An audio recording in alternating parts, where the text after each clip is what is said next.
Following the death of Anthony Scalia last year, our next guest wrote the list that helped guide President Trump's search for a Supreme Court nominee.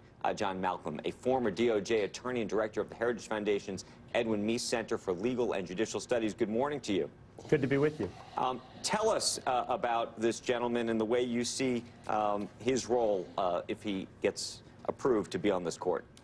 Well, Neil Gorsuch is a brilliant man. He's 49 years old. He went to Columbia College. He got a doctorate from Oxford University, then went to Harvard Law School. He clerked for David Sentel on the D.C. Circuit Court of Appeals, well-respected conservative judge, and then clerked for two Supreme Court justices, one appointed by a Democrat, one appointed by a Republican, Whizzer White and Anthony Kennedy.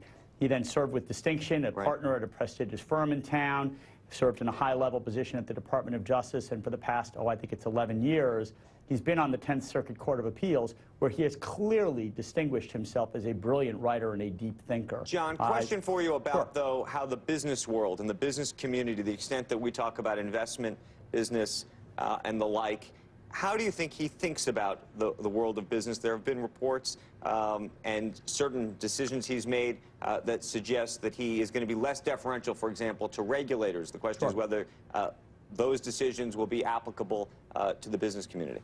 Yeah, they quite possibly could. So on labor and employment cases that he has dealt with, he usually rules in favor of the employer, but not invariably. There's sort of a nuanced view. His view on regulations, though, is actually quite interesting.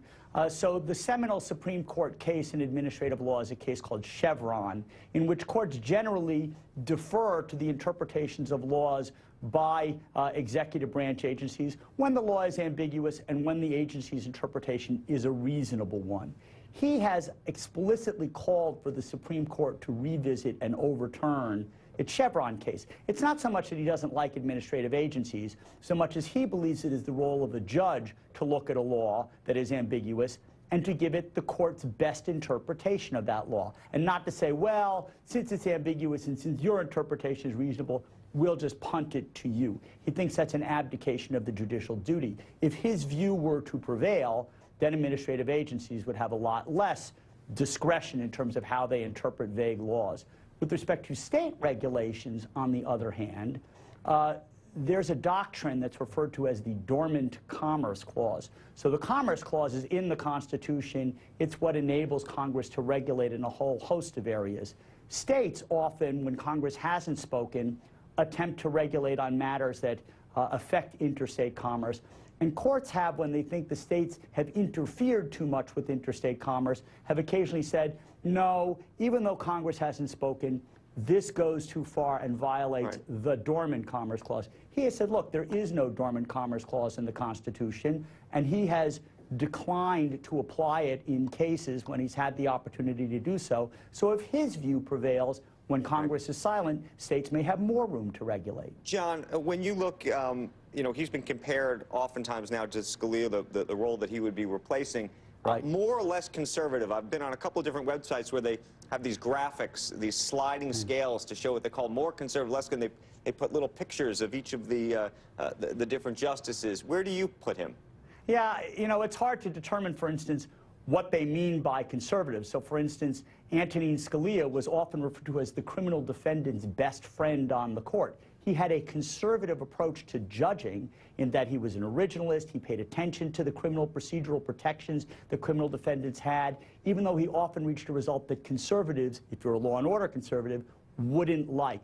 I would actually say in that regard, Neil Gorsuch is a lot like Antonin Scalia. However, when it comes to the deference due to administrative agencies, there they appear to be on opposite sides of the spectrum. And John, the last question I'd ask you is a question we asked in the last hour of a guest about this very topic, which is his relationship with Justice Kennedy, and to the extent that you believe that this relationship would change Justice Kennedy's decision to stay or ultimately retire from the court.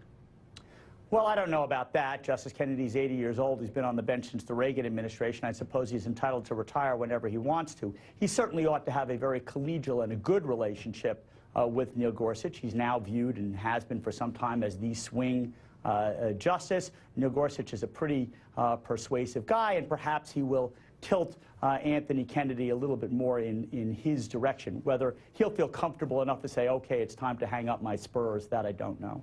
Okay, John, we're going to leave it there. We appreciate your perspective and time this morning. Good to be with you. Thank you. Takes a unique individual, I think, to have the right, you know, to be a judge. The disposition. And just the firm